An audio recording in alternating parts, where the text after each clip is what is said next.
Boa noite, meus irmãos, a graça e a paz do nosso Senhor e Salvador Jesus Cristo. Novidade, afinal de contas, nós estamos vivendo por alguns momentos aí de turbulência e eu quero que você tenha plena ciência que em momento algum você deixará de ter resguardo pastoral, deixará de ter resguardo da nossa igreja, deixará de ter resguardo do nosso corpo diaconal, muito pelo contrário. A nossa intenção é que mesmo hoje, sendo igreja de Jesus Cristo dentro das nossas casas, nós vamos permanecer sendo igreja de Jesus Cristo. Então, hoje, essa primeira mensagem que você vai receber, é uma mensagem que certamente está gerando um certo nervosismo em mim, é uma mensagem que certamente está gerando um nervosismo na Carol, que está ali do outro lado da câmera, preparando esse momento especial para você. E é tudo muito novo, assim como é novo ter que trabalhar em casa para alguns, está sendo novo para mim ter que pastorear os irmãos à distância, principalmente nós que gostamos muito do afago, do afeto, do beijo, do abraço, usar outras ferramentas para poder atender algumas demandas. Certamente vai trazer para nós algumas complicações, mas nada que impeça o nosso processo relacional. Então eu quero, sem dúvida nenhuma, já de bate-pronto, desafiar a você a orar, desafiar a você a ler a palavra, desafiar você a estimular a tua família, desafiar você a louvar ao Senhor dentro do seu ambiente familiar.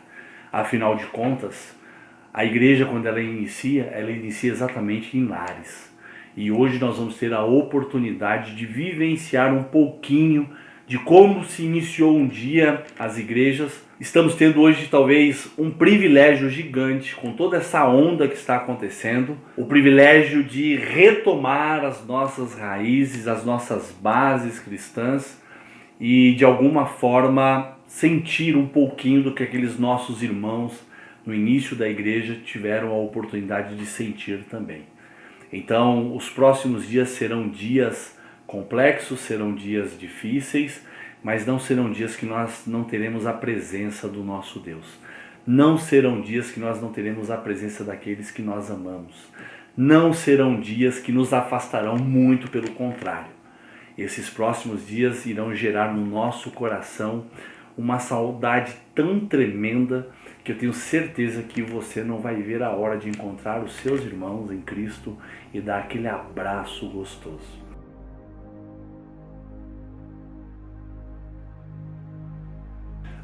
Quero nessa noite compartilhar com você um texto da Palavra de Deus, e quero junto desenvolver uma temática aqui daquilo que nós temos enfrentado nesses últimos dias, E a pergunta que eu quero te fazer como proposta do tema dessa noite é: em meio às adversidades, podemos ter a convicção da presença do Senhor? Quero usar como texto base o Salmo 46, do verso 1 ao verso 11, que diz o seguinte: Deus é o nosso refúgio e a nossa fortaleza, auxílio sempre presente na adversidade. Por isso, não temeremos, embora a terra trema e os montes afundem no coração do mar. Embora estronde as suas águas turbulentas e os montes sejam sacudidos pela sua fúria. Há um rio cujos canais alegram a cidade de Deus, o santo lugar onde habita o Altíssimo. Introdutoriamente quero ler apenas esses primeiros 4 versículos, mas eu quero desenvolver algo dentro de todo o texto, do verso 1 até o verso 11. E esse salmo, ele não é um salmo davídico, mas ele é um salmo da autoria dos descendentes de Corá. Eu não sei se você lembra da história de Corá, mas Corá, ele se levantou, ele fez uma rebelião contra Moisés, e isso está lá registrado em Números capítulo 16, do verso 1 ao verso 35, e nessa rebelião ele acabou sendo punido pelo Senhor e ele perdeu a vida. Mas os seus descendentes continuaram, obviamente, e no reinado do rei Davi, lá em 1 Crônicas capítulo 6, do verso 31 até o verso 38, nós vemos Davi nomeando aqueles homens para servir como líderes do coro de Israel.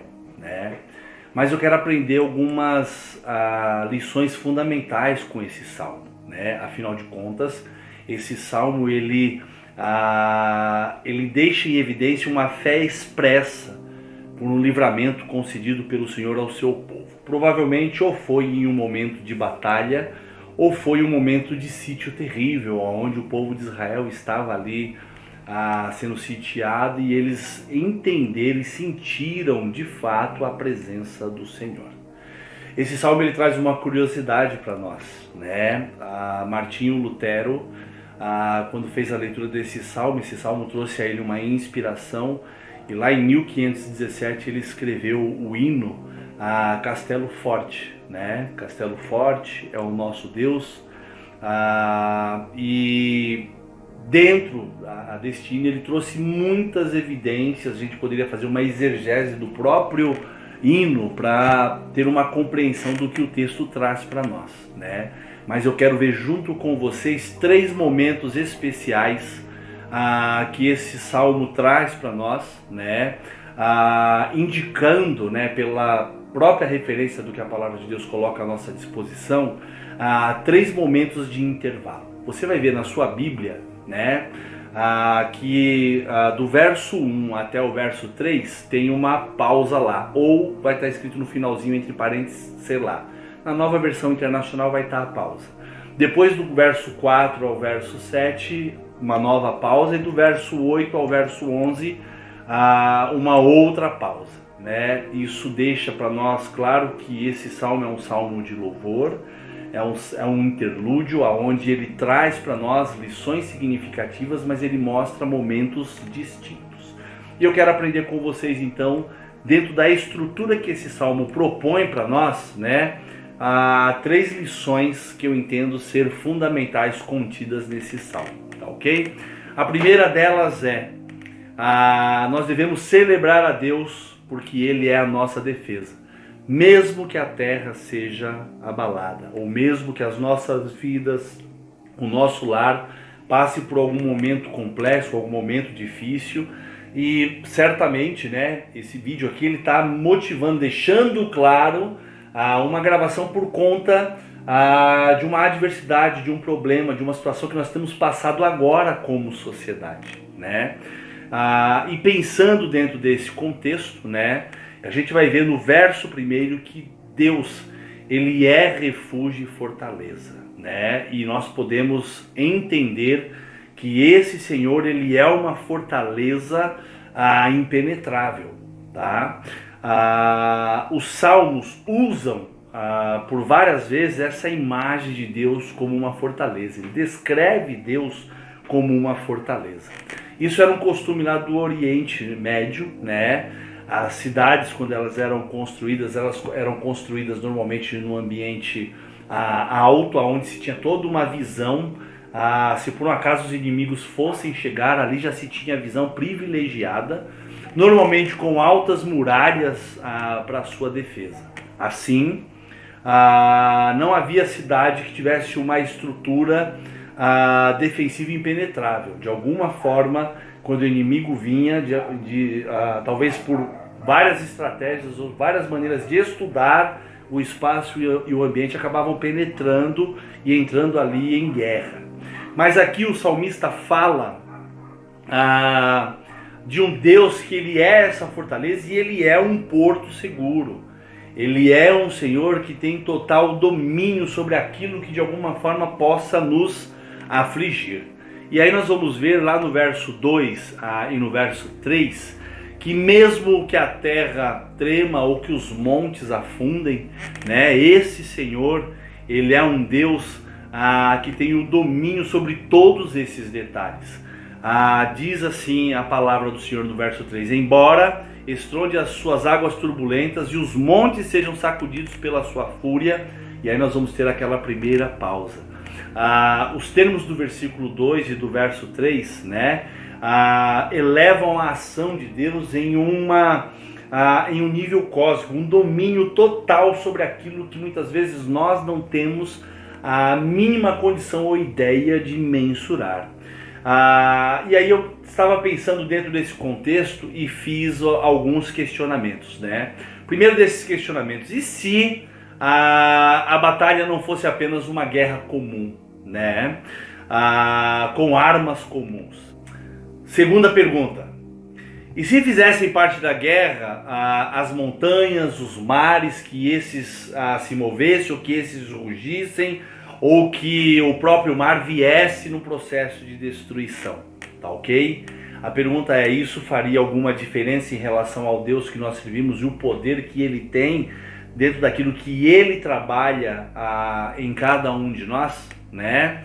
Hoje, por exemplo, nós temos um inimigo minúsculo, invisível praticamente aos nossos olhos, né? Que de alguma forma está ameaçando a nossa sociedade. A gente está falando de Covid-19, a gente está falando de coronavírus, né? Mas independente desse pequeno inimigo, nós temos inimigos que de alguma forma são maiores, mas que são inferiores em relação ao Deus que nós servimos.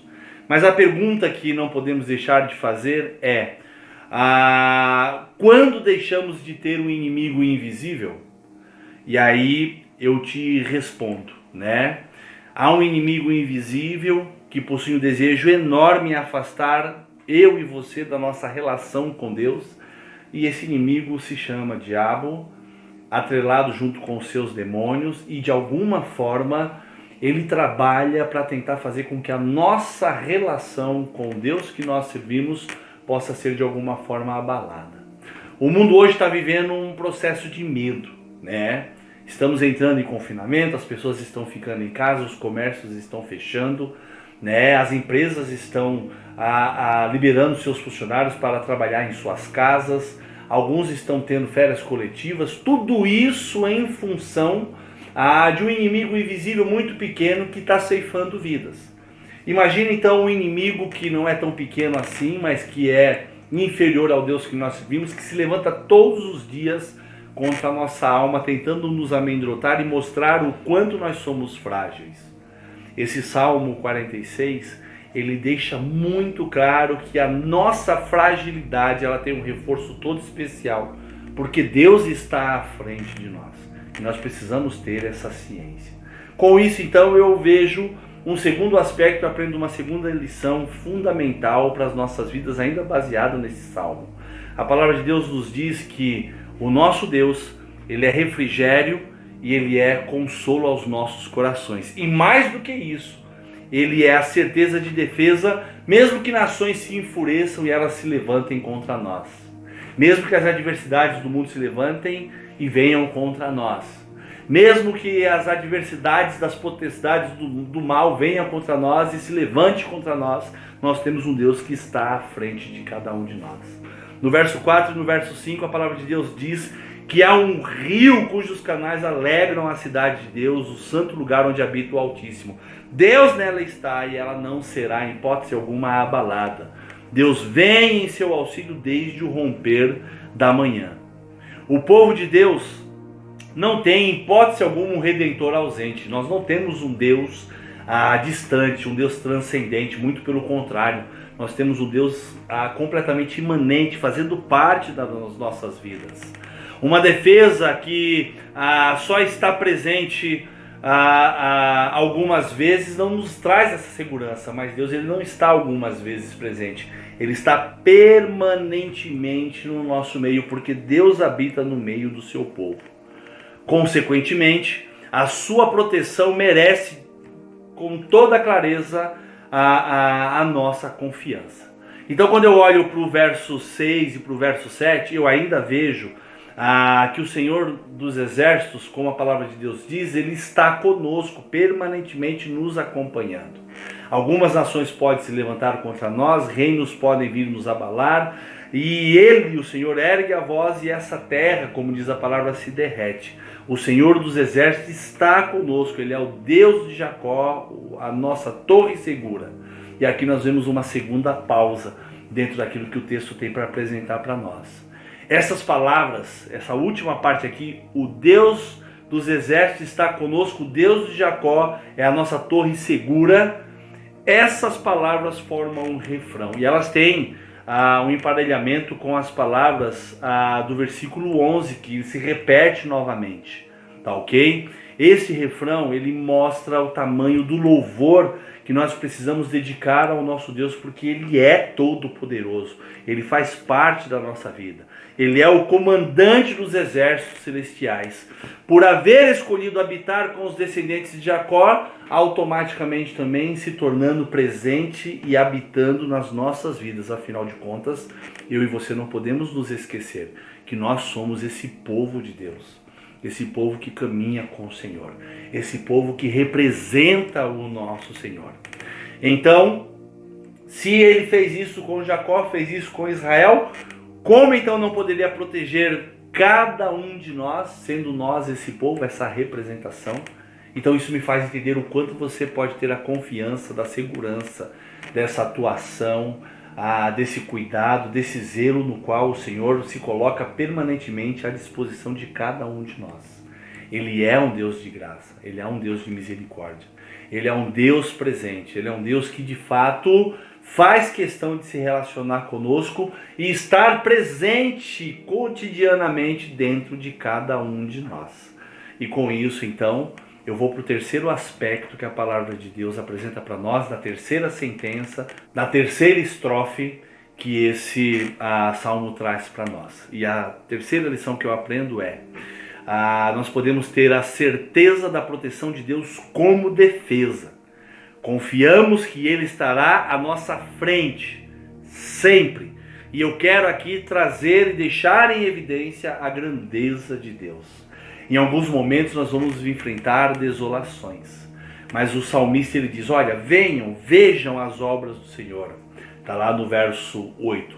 Os seus efeitos estarrecedores na terra. Se nós fizéssemos uma avaliação de tudo aquilo que Deus já fez, de tudo aquilo que Ele já criou, se nós fizéssemos uma avaliação mais simples de quem você é diante do nosso Senhor, a vida que você tem hoje, que Ele te concedeu, você já é um exemplo clássico de toda essa maravilha do processo de criação do nosso Deus. Mas esse Senhor que faz parte das nossas vidas, as suas obras são estarrecedoras e nós não conseguimos nem compreender o quanto as obras dele de fato fazem parte da nossa vida e o quanto ela se manifesta em deixar em evidência o tamanho da glória, o tamanho desse poder que Deus possui. Esse nosso Senhor, como diz no verso 9, Ele é aquele que dá fim às guerras, né? Até os confins da terra, não importa o ambiente. Ele é quem tem o poder de quebrar o arco, despedaçar a lança, destruir os escudos com fogo. E aí, olha que interessante, no verso 10 e no verso 11, pensando nesse refrigério que o Senhor traz para nós, ele diz que nós não precisamos lutar. Ele fala o seguinte ali para o povo de Israel, parem de lutar, saibam que eu sou Deus, eu serei exaltado entre as nações, serei exaltado na terra. O Senhor dos exércitos, Ele está conosco, o Deus de Jacó é a nossa torre forte, a nossa torre segura. Aqui, meus irmãos, o salmista encerra essa sentença mostrando para nós o tamanho do poder do nosso Deus diante de todas as adversidades que nós enfrentamos de alguma forma aqui na terra. Isso está lá no verso 12, tá ok? Venham e vejam o poder do Senhor. Mostra também para nós um Deus que impõe limites e declara o fim de todas as batalhas, afinal Ele tem poder para quebrar o arco, para quebrar a lança e com o seu fogo consumidor destruir os escudos. Isso está muito claro no verso 9. E ainda mais do que isso, o Senhor assume a responsabilidade para Ele no verso 10.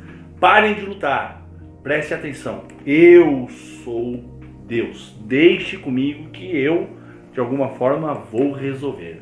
E por fim, mais uma vez, ele evidencia a segurança que nós podemos ter nele. O Senhor dos exércitos está conosco. O Deus de Jacó é a nossa torre segura.